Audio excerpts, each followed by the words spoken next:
वक्रतुंडे महाकाय सूर्यकोटि संप्रभ निर्विघ्नं कार्येषु कुरु मे देव सर्वदा। हरे कृष्ण। प्यारे स्नेहितनों, आप सबको मेरा प्यार भरा राधे राधे। आज हम श्रवणपान करेंगे बुधवार व्रत कथा यानी गणपति बप्पा की कथा। कथा शुरू करने से पहले आपको बता दूं कि हमारे इस चैनल पर माघ मास महात्म्य में और श्री भागवत महात्म्य में सुनाया जा रहा है। आप उसे भी अवश्य श्रवणपान कीजिएगा, क्योंकि माघ मास में इन्हें सुनने से अत्यधिक पुण्य की प्राप्ति होती है और व्यक्ति की मंगल कामनाएं पूर्ण होती हैं। आइए वीडियो शुरू करते हैं। बुधवार का व्रत करने से सारे काम निर्विघ्न पूरे हो जाते हैं। इस व्रत के पुण्य प्रभाव से घर परिवार में सुख समृद्धि आती है, साथ ही बुद्धि तेज होती है। जो व्यक्ति लगातार 7 बुधवार व्रत कर भगवान गणेश की विधि विधान से पूजा करता है, उसके घर में अन्न के भंडार और धन की कोई कमी नहीं रहती। वैदिक ज्योतिष के अनुसार इस दिन व्रत रखने से कुंडली में बुध ग्रह भी मजबूत होता है। व्रत वाले दिन व्यक्ति को प्रातः काल में उठना चाहिए। बुधवार व्रत कथा सुनने के दौरान बीच में आसन नहीं छोड़ना चाहिए।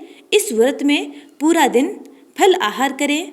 शाम के वक्त पूजा के बाद एक वक्त का भोजन करें। बुधवार व्रत में मूंग दाल का हलवा, दही या फिर हरी वस्तु से बने भोजन का ही सेवन करें। इस दिन हरे रंग के वस्त्र, फूल और सब्जियों का जरूरतमंदों को दान भी करें। बुधवार के दिन सुबह जल्दी उठकर सबसे पहले अपने घर की सफाई करें, फिर स्नान करके हरे रंग के कपड़े पहने। इसके बाद भगवान गणेश की पूजा करें। भगवान गणेश को धूप, दीप, कपूर, चंदन और फूल अर्पित करें।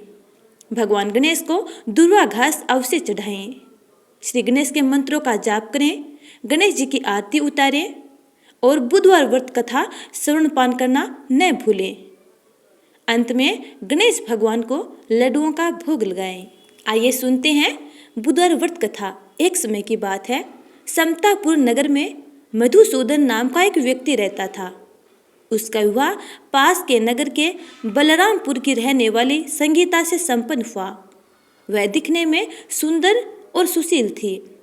एक दिन मधुसूदन अपनी पत्नी को लाने के लिए ससुराल पहुंचा। वह उसी दिन अपनी पत्नी को विदा करने के लिए जिद पर अड़ा रहा, लेकिन उस दिन बुधवार था। पत्नी के घर वाले समझाने लगे कि बुधवार के दिन यात्रा करना अशुभ होता है, पर वह नहीं माना। संगीता के घर वालों को उसे बुधवार के दिन ही विदा करना पड़ा। इस तरह वे दोनों बैलगाड़ी में बैठकर जाने लगे। कुछ दूरी तय करने के बाद रास्ते में बैलगाड़ी का एक पहिया टूट गया। फिर दोनों गाड़ी से उतरकर पैदल यात्रा करने लगे। इसी बीच संगीता को प्यास लगी। तभी मधुसूदन पानी लेने गया। जब वह पानी लेकर लौटा तो हैरान रह गया। उसने देखा कि उसकी पत्नी के साथ उसका कोई हमशक्ल बैठा है। पास जाकर उसने हमशक्ल से पूछा कि आप कौन हैं? इस पर उस आदमी ने कहा कि उसका नाम मधुसूदन है और वह संगीता का पति है। इस पर मधुसूदन भड़क गया और बोला कि यह झूठ है। असली मधुसूदन तो मैं हूँ। मैं संगीता के लिए पानी लेने गया था। इस पर हमशक्ल ने कहा कि वह तो पानी लाकर संगीता को पिला भी दिया। अब इनमें संगीता के असली पति होने को लेकर झगड़ा होने लगा। तभी उस नगर के राजा का एक सिपाही वहां पहुंचा। उन्होंने संगीता से पूछा कि उसके असली पति के बारे में सवाल किया। तब वह खुद दुविधा में थी। इस पर संगीता ने कोई जवाब नहीं दिया। फिर सिपाहियों ने उनको राजा के दरबार में पेश किया। पूरी कहानी सुनने के बाद दोनों को राजा ने जेल में डालने का आदेश दे दिया। घबराया हुआ मधुसूदन इसके बाद बुधदेव को याद कर उनसे क्षमा मांगने लगा। इसके बाद वहां आकाशवाणी हुई कि मधुसूदन, तुमने संगीता के घर वालों की बात नहीं मानी और बुधवार को यात्रा की। तुम्हारे इस अड़ियल बर्ताव से भगवान बुधदेव काफी नाराज हैं। उन्होंने ही ऐसी दुविधा पैदा की है।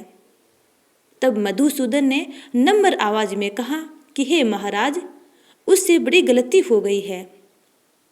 वह आज के बाद से कभी भी बुधवार को यात्रा नहीं करेगा और हमेशा बुधवार के दिन व्रत भी रखेगा। क्षमा मांगने पर बुद्धदेव का क्रोध शांत हो गया। भगवान ने फिर मधुसूदन को क्षमा कर दिया। राजा के दरबार में मौजूद उसका हम शकल भी गायब हो गया।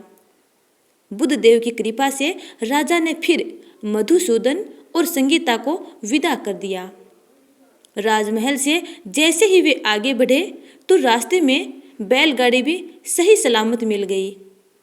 दोनों एक साथ खुशी खुशी अपने नगर लौट आए। इसके बाद से वे हर बुधवार का व्रत रखने लगे। उनका जीवन सरल और सुखमय हो गया। उनके कामकाज में भी उन्नति होने लगी और उनका घर स्वर्ग के जैसा हो गया। हे बुद्धदेव, जिस प्रकार आपने उनकी मंगल कामना पूर्ण की, वैसे ही अपने सब भक्तजनों की मंगल कामनाएं पूर्ण करना। अब सुनते हैं बुधवार के दिन गणपति बप्पा की कथा। एक बार गणेश जी एक बहुत सुंदर गांव से गुजर रहे थे। इस गांव के खेत हरे भरे थे। सुबह का समय था। ठंडे पवन का आनंद लेते हुए गणेश जी मूषक पर सवार होकर चले जा रहे थे। इतने में वह एक खेत से गुजर रहे थे तो आनंदवश फसलों में हाथ फिरा दिया। गणेश जी के ऐसा करने से उस फसल के कुछ दाने हाथ में आ गए। अब गणेश जी को पछतावा हुआ कि उन्होंने तो चोरी कर ली। भले ही उन्होंने जानबूझकर नहीं चुराया, लेकिन अब फसल के दाने तो उनके हाथ में आ गए। गणेश जी ने गिने तो वे 12 दाने थे। अब गणेश जी ने उस खेत के मालिक को खोजा और उन सेठ जी के यहाँ 12 साल की नौकरी पर लग गए। एक दिन सेठानी राख से हाथ धोने लगी तो गणेश जी ने सेठानी का हाथ पकड़ लिया और उनका हाथ मिट्टी से धुलवा दिया। सेठानी ने सेठ जी से शिकायत की और कहा कि देखो, नौकर ने मेरा हाथ पकड़ लिया। सेठ जी ने गणेश को बुलाकर पूछा कि तुमने सेठानी का हाथ क्यों पकड़ा? गणेश जी ने कहा कि मैंने तो बस ये कह रहा था कि राख से हाथ धोने से घर की लक्ष्मी नाराज होकर घर से चली जाती है और मिट्टी से हाथ धोने से वापस आती है। सेठ जी ने सोचा कि गणेश ठीक कह रहा है। थोड़े दिनों बाद कुंभ का मेला आया। सेठ जी ने गणेश को कहा कि सेठानी को कुंभ के मेले में स्नान करा के ले आओ। सेठ की आज्ञा पाकर गणेश जी सेठानी को कुंभ के मेले में ले गए। वहां पर सेठानी किनारे पर बैठकर नहा रही थी तो गणेश जी उनका हाथ पकड़कर आगे डुबकी लगवा लाए। घर आकर सेठानी ने सेठ से कहा कि गणेश ने मेरी इज्जत नहीं रखी और इतने सारे आदमियों के बीच मुझे घसीट कर आगे पानी में ले गया। तब सेठ जी ने गणेश जी को पूछा कि ऐसा क्यों किया? तो गणेश जी ने कहा कि सेठानी किनारे बैठकर गंदे पानी से नहा रही थी तो मैं आगे अच्छे पानी में डुबकी लगवा कर ले आया। इससे अगले जन्म में बहुत बड़े राजा और राजपाट मिलेगा। सेठ जी ने सोचा कि गणेश ठीक कह रहा है। एक दिन घर में पूजा पाठ हो रही थी, हवन हो रहा था। सेठ जी ने गणेश जी को कहा कि जाओ सेठानी को बुलाकर ले आओ। गणेश सेठानी को बुलाने गए तो सेठानी काली चुनरी ओढ़कर चलने लगी तो गणेश जी ने काली चुनरी फाड़ दी और कहा कि लाल चुनरी ओढ़कर चलो। सेठानी नाराज होकर सो गई। सेठ जी ने आकर पूछा क्या बात है? तो सेठानी ने कहा कि गणेश जी ने मेरी चुनरी फाड़ दी। सेठ जी ने गणेश को बुलाकर बहुत डांटा तो गणेश जी ने कहा कि पूजा पाठ में काला वस्त्र नहीं पहनते हैं, इसलिए मैंने लाल वस्त्र पहनने के लिए कहा था। काला वस्त्र पहनने से कोई भी शुभ काम सफल नहीं होता है। फिर सेठ जी ने सोचा कि गणेश तो ठीक समझदार है। एक दिन सेठ जी पूजा करने लगे तो पंडित जी ने बोला कि वो गणेश जी की मूर्ति लाना भूल गया है, अब क्या करें? तो गणेश जी बोले कि मेरे को ही मूर्ति बनाकर विराजमान कर लो, आपके सारे काम सफल हो जाएंगे। यह सुनकर सेठ जी को बहुत गुस्सा आया और वो बोले कि तुम तो अब तक सेठानी से ही मजाक करते आ रहे थे, आज मेरे से भी मजाक कर रहे हो। तो गणेश जी ने कहा कि मैं मजाक नहीं कर रहा हूँ, मैं सच बात कह रहा हूँ। इतने में ही गणेश जी अपने वास्तविक स्वरूप में आ गए और उनके अद्भुत स्वरूप को देखकर सेठ और सेठानी उनके चरणों में गिर गए और उनसे क्षमा याचना की। उसके बाद सेठ सेठानी ने गणेश जी की पूजा की। पूजा खत्म होते ही गणेश जी भगवान अंतर्ध्यान हो गए। सेठ सेठानी को बहुत दुख हुआ और उन्होंने कहा कि हमारे पास तो साक्षात गणेश भगवान रहते थे और हमने उनसे इतना काम करवाया। तब गणेश जी ने सपने में आकर सेठ जी को कहा कि आपके खेत में से मैंने 12 दाना अनाज के तोड़ लिए थे, उसी का दोष उतारने के लिए मैंने आपके यहाँ काम किया था और अब आपकी हर मंगल कामनाएं पूरी होंगी, आपका घर स्वर्ग जैसा हो जाएगा। यह कहकर गणपति बप्पा उसके सौपन से अंतर्ध्यान हो गए। सुबह जब सेठ और सेठानी उठे तो देखा कि उनका घर स्वर्ग के जैसा हो गया, उनकी हर इच्छाएं पूरी हो गई। हे गणपति बप्पा, जिस प्रकार आपने सेठ और सेठानी की मनोकामनाएं पूर्ण की, वैसे ही अपने सब प्यारे भक्तगणों की मंगल कामनाएं पूर्ण करना। जय श्री गणेश। अब सुनते हैं दूसरी कथा। एक गांव में माँ बेटी रहती थी। बेटी अपनी माँ से कहने लगी कि गांव के सब लोग गणेश मेला देखने जा रहे हैं, मैं भी मेला देखने जाऊंगी। माँ ने कहा कि वहाँ बहुत भीड़ होगी, कहीं गिर जाओगी तो चोट लगेगी। लड़की ने माँ की बात नहीं सुनी और मेला देखने चली गई। माँ ने जाने से पहले बेटी को 2 लड्डू दिए और 1 घंटी में पानी दिया। माँ ने कहा कि 1 लड्डू तो गणेश जी को खिला देना और थोड़ा पानी पिला देना, दूसरा लड्डू तुम खा लेना और बचा पानी भी पी लेना। लड़की मेले में चली गई। मेला खत्म होने पर सभी गांव वाले वापस आ गए, लेकिन लड़की वापस नहीं आई। लड़की मेले में गणेश जी के पास बैठ गई और कहने लगी कि 1 लड्डू और पानी गणेश जी तुम्हारे लिए और 1 लड्डू और बाकी बचा पानी मेरे लिए। इस तरह कहते कहते सारी रात बीत गई। गणेश जी यह देखकर सोचने लगे कि अगर मैंने यह 1 लड्डू और पानी नहीं पिया तो यह अपने घर नहीं जाएगी।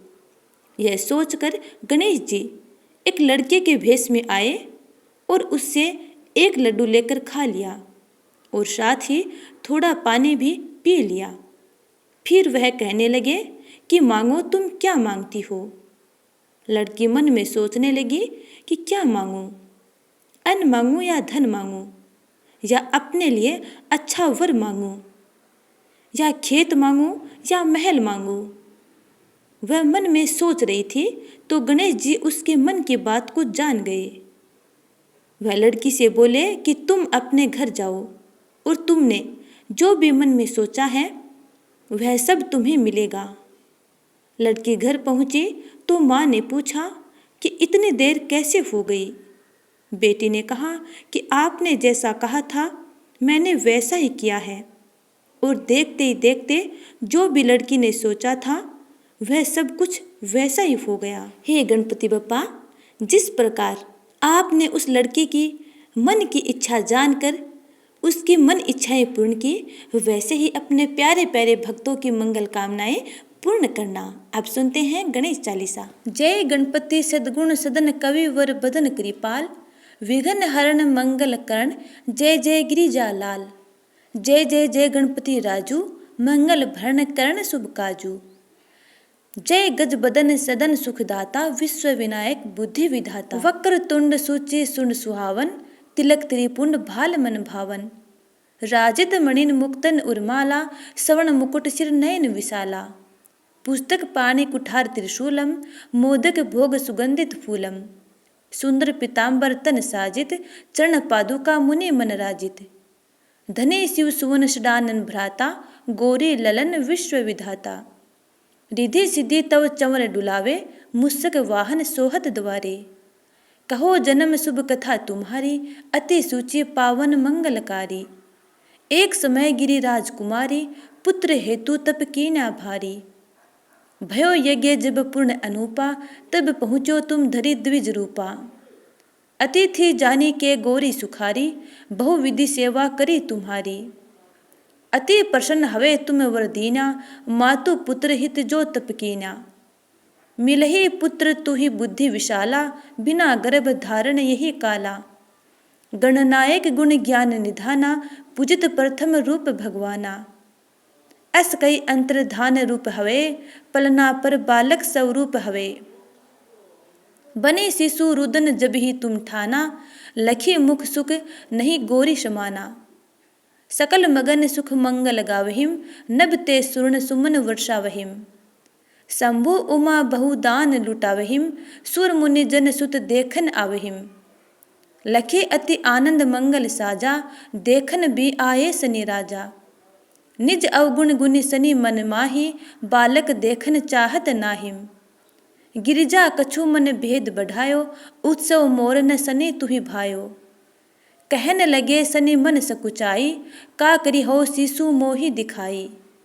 नहीं विश्वास उमा कर भयऊ, सनि सो बालक देखन कहेऊ। पड़त हिम सनि दृग कोण प्रकाशा, बालक सिर उड़ गयो आकाशा। गिरजा गिरि विकल हवे धरणी, सो दुख दशा गयो नहीं वर्णी। हाहाकार मच्यो कैलासा, सनि कीन्यो लखि सुत को नासा। तुरत गरुड़ चढ़ी विष्णु सिधाए, काटी चक्कर सो गज सिर लाए। बालक के धड़ ऊपर धार्यो, प्राण मंत्र पढ़ शंकर डारियो। नाम गणेश शंभु तब कीने, प्रथम पूजे बुद्धि निधि वर दीने। बुद्धि परीक्षा जब शिव कीन्हा, पृथ्वी की प्रदक्षिणा लीन्हा। चले सडानन भरमी भुलाई, रचे बैठ तुम बुद्धि उपाई। चरण मातु पिता के धर लीने, तिनके साथ प्रदक्षिण कीने। धनी गणेश कही शिव हिय हर्षे, नभ ते सुर्ण सुमन बहु बरसे। तुमरी महिमा बुद्धि बढ़ाई, शेष सहस मुख सकै न गाई। मैं मतिहीन मलिन दुखारी, करहूँ कौन विधि विनय तुम्हारी। भजत राम सुंदर प्रभु दासा, लख परियाग ककरा दुर्वासा। अब प्रभु दया दीन पर कीजे, अपनी शक्ति भक्ति कुछ दीजे।